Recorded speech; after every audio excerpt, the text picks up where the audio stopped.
Alhamdulillah alladzi hadana li hadza wa ma kunna linahtadiya laula an hadana Allah. May yahdihillahu fala mudilla lahu wa may yudlil fala hadiya lahu. Asyhadu an la ilaha illallah wahdahu la syarika lahu wa asyhadu anna Muhammadan abduhu wa rasuluhu la nabiyya ba'dahu.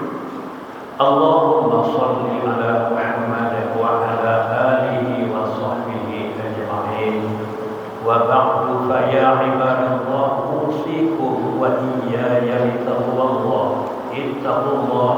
Ittaqullah kama qala Allah ta'ala fil Qur'anil Karim wa bi qawlihi yahtadil muhtadun. A'udzu billahi minasy syaithanir rajim. Ya ayyuhalladzina amanu taqullaha haqqa tuqatih wa la tamutunna illa wa antum muslimun. Wahai umat beriman, bertakwalah kepada Allah dengan sebenar-benar bertakwa kepadanya, dan janganlah kamu mati melainkan sebagai muslim. Al-Quran surat Ali Imran ayat 102. Bapak-bapak, saudara-saudara jemaah Jumat yang dimuliakan, seiring ucapan tahmid, dua kalimat syahadat dan sholawat Nabi, kembali pada kesempatan yang sangat terbatas ini, khatib mengingatkan dan mengajak kita semua untuk sama-sama bertakwa kepada Allah. Marilah kita bersama-sama bertakwa kepada Allah dengan semaksimal yang bisa kita lakukan. Fattaqullaha mastata'tum. Bertakwalah kepada Allah semaksimal yang bisa kamu lakukan. Kaum muslimin yang berbahagia, seperti kita ketahui, takwa itu mencakup seluruh aspek kehidupan manusia. Begitu luas. Karena itu pada kesempatan yang sangat terbatas ini, takwa, pesan takwa khatib kita arahkan kepada menghindari upaya mengakal-akali yang haram. Kaum muslimin yang berbahagia, di dalam kenyataan di tengah-tengah umat sejak dahulu sampai sekarang, Allah telah menetapkan dengan jelas mana yang halal, mana yang haram. Dalam hadis sahih, dalam banyak versi riwayat dinyatakan, innal halala bayyinun wa innal harama bayyinun wa bainahuma umurun mushtabihat, atau al halalu bayyinun wal haramu bayyinun wa bainahuma umurun mushtabihat.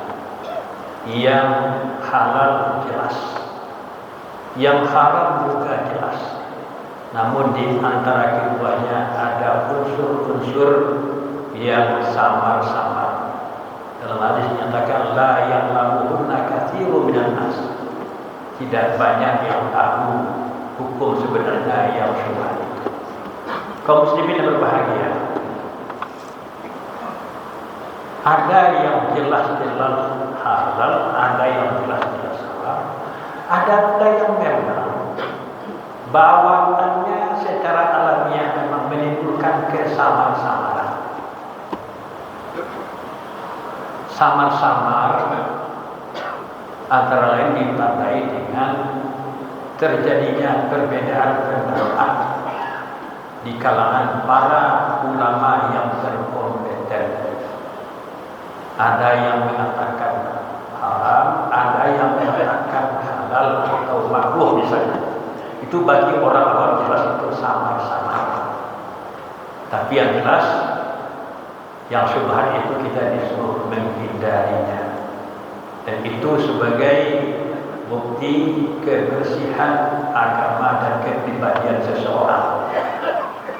Cuma di samping itu ada pula yang samar-samar itu dikondisikan. Ada yang berupaya membuat yang jelas menjadi samar-samar dengan cara mengakal-akali hukum. Di dalam bahasa agama disebut dengan helah atau hilah, jamaknya hiyal. Ada sebuah kitab yang sangat-sangat terkenal, I'lamul Muwaqqi'in, yang ditulis oleh Ibnu Qayyim al-Jauziyah. Nah, disebutkan bahwa pada prinsipnya kerja mengakal-akali hukum itu terkutuk, berujung kepada laknat Allah. Nah, disebutkan contoh satu persatu kalau sebahagia. Umat Yahudi dahulu, karena ulah mereka, dalam surat Al-An'am ayat 1-6 menyatakan untuk mereka diharamkan mengkonsumsi lemak sapi dan domba. Jelas di dalam surat Al-An'am ayat 146. Diharamkan bagi umat Yahudi mengkonsumsi lemak sapi dan domba. Nah, mereka tidak terima begitu saja. Nah, dalam hadis Nabi menjelaskan la'anallahu al-yahud.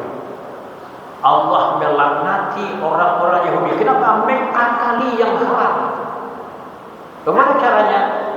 Lemak sapi dan lemak domba itu mereka olah, mereka proses menjadi minyak, mereka jual, lalu mereka nikmati hasilnya. Laknatullah, Allah melaknati mereka, kata Rasulullah SAW. Demikian juga penduduk Ailah, lagi-lagi Bani Israel, dilarang melakukan kegiatan mencari nafkah berusaha di hari Sabtu.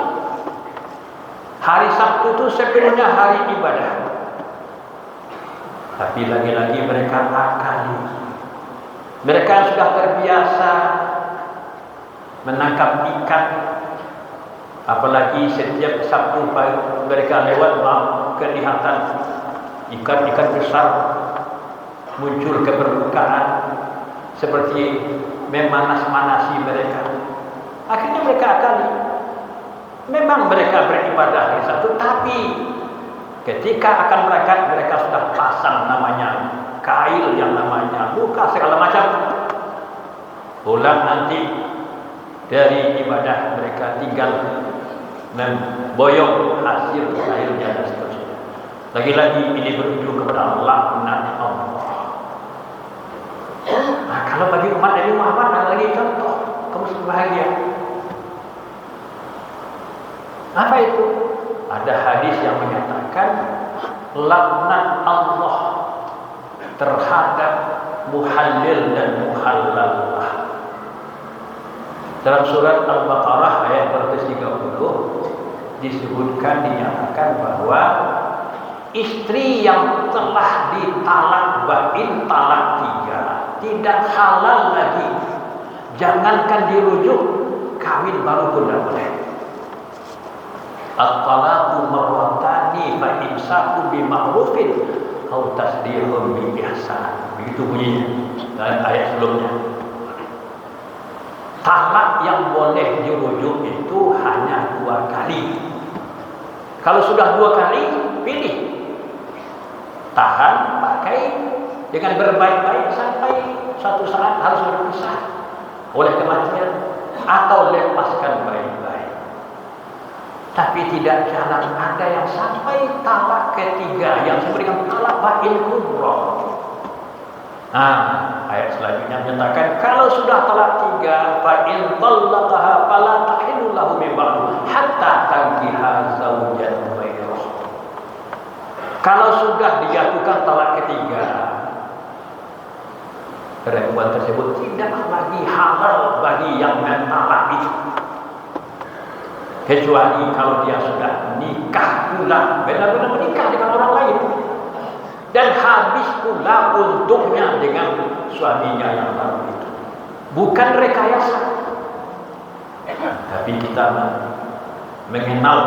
kita kenal ada istilah rekayasa nikah, termasuk di Sumatera Barat. Kalau Buya Hamka menyebut bacidu atau Cina buta. Ada orang terlanjur menjatuhkan talak 3, talak jatuh kasih kedua. Lalu diakal-akali pengacaranya, carilah orang ketiga untuk melakukan drama Cina buta. Nikah sesaat, tak sehari, tak 2 hari. Lalu siap untuk menceraikannya supaya boleh menikah lagi dengan suami yang pertama. Ini nikah tahlil dalam hadis dilaknat oleh Allah Subhanahu wa taala. Ini contoh sedangkan sebagai yang ada di dalam hadis, yang ada dalam tafsir. Dalam kenyataan hukum-hukum Allah yang terutama yang haram-haram, yang mirip-mirip ini, umat Islam yang benar-benar beragama Islam pasti tahu bahwa yang namanya judi itu haram, riba itu haram, sogok menyogok itu haram. Tidak ada keraguan itu. Tapi ada setan berbentuk manusia. Dalam Al-Quran kalau sebahagia setan itu ada 2 macam. Ada setan dari kalangan jin, minal jinnati, ada setan dari kalangan berbentuk manusia, bekerja sama sesuai dengan sumpah setan dulu yang ditokai oleh iblis. Qala rabbi bima aghwaytani la uzayyinanna lahum fil ardi wa la ughwiyannahum ajma'in. Oh Tuhanku, kata iblis, sehubungan dengan aku sudah ditetapkan engkau tetapkan sesat, aku akan memberikan indah maksiat yang mereka lakukan dan akan aku sesatkan mereka semuanya. Itu tekad setan berbahagia. Dan setan jin dan serta manusia biasa kerjasama. Terjadilah pengaburan yang haram sehingga seakan-akan menjadi halal. Seakan-akan. Apa contohnya? Judi. Tidak ada yang mau diajak berjudi. Asal dia muslim benar-benar sudah bukan mau berjudi, tapi tidak ada sama dia berdiri. Kalaupun ada itu hanya untuk orang-orang tertentu. Tapi ada ajakan melakukan pertandingan perlombaan berhadiah. Namanya lomba gerak jalan berhadiah, tapi isinya judi. Apa tandanya? Yang dinilai bukan gerak jalan, tapi diundi lot yang dia ambil, yang dia bayar dengan harga tertentu. Itu judi. Ini contoh biasa saja. Demikian juga namanya sogok menyogok. Sogok menyogok itu laknatullah ala rashi wal murtasi. Tapi sekarang tak sebut namanya, tak sebut namanya. Macam-macam nama diberikan. Ya, ada namanya hadiah, ada namanya gratifikasi, macam-macam supaya jadi kabur. Pada intinya sogok. Apa namanya sogok? Waktu dulu biha ilal hukam, menyerahkan sejumlah harta atau uang kepada, ya katakanlah pemerintah atau yang berkuasa. Untuk apa? Ada yang dalam bentuk upaya pemenangan perkara sogok. Di membayar imbal pemenangan perkara sogok haram. Membayar sejumlah uang untuk kepentingan jabatan sogok. Termasuk juga pemenangan pemilu politik uang sogok. Dan ada nama lain. Tapi namanya tidak disebut sogok. Memberi nama lain supaya tidak terkesan haram. Ini namanya mengakal-akali. Dan ini kerja iblis, kerja setan. Demikian juga misalnya berbahagia riba. Mari kita perkenal mau orang riba, tapi mari kita bisnis bagi hasil. Mau orang itu namanya bagi hasil tapi isinya riba. Kenapa? Kullu qardin jarra manfaatan fahuwa riba atau fahuwa wajhun min wujuhir riba. Setiap hutang atau piutang digunakan untuk mendapatkan untung itu riba. Pakailah modal saya 100 juta, kita bagi hasil, saya terima saja hasilnya 5 juta setiap bulan. Nah, itu bukan bagi hasil, itu namanya bunga, itu riba. Kalau memang bagi hasil, siap pula bagi rugi, loss and profit. Yang namanya usaha tetap ada risiko, tapi tidak mau tahu dengan risiko, ya itu namanya riba. Ini contoh untuk bahagia. Lebih parah lagi, dahulu yang sangat menjijikkan di tengah-tengah masyarakat, ini sekarang ditukar namanya. Apa itu? Ya namanya pelacuran, pelacur. Itu di tengah masyarakat Minang namanya sangat jorok. Orang menyebutnya poyok, macam-macam. Nama-nama yang sangat menjijikkan, tapi sekarang sudah diganti namanya PSK, pekerja seks komersial. Kesannya menjual badan, menjual seks itu bahagian dari usaha mencari nafkah, dan dunia melindungi bahagia. Ini tantangan bagi kita orang Islam. Jangan lupa yang haram tetap haram. Bagaimanapun memolesnya, bagaimanapun terindahnya, jangan lupa yang haram tetap haram. Inilah pesan kita saat ini bahagia. Pada kesempatan terbatas ini, jangan kita menjadi ragu. Yang haram tetap haram.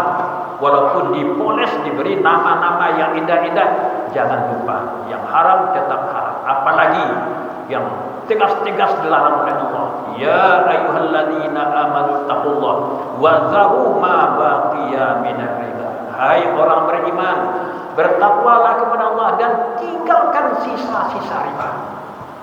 Begitu kerasnya sampai diancam dengan fa illam taqulu fa'zanu biharbin minallah. Kalau kamu tidak mau berhenti dari praktik riba, bersiap-siaplah untuk berperang dengan Allah. Inilah sekarang sebahagia kegiatan upaya mengakal-akali yang haram sehingga terkesan tidak haram seakan-akan boleh, padahal tidak. Mudah-mudahan kita tetap waspada, tetap menjauhi yang haram walaupun sudah dipoles sedemikian rupa. Camkanlah fakta biru yang ulul absar la'allakum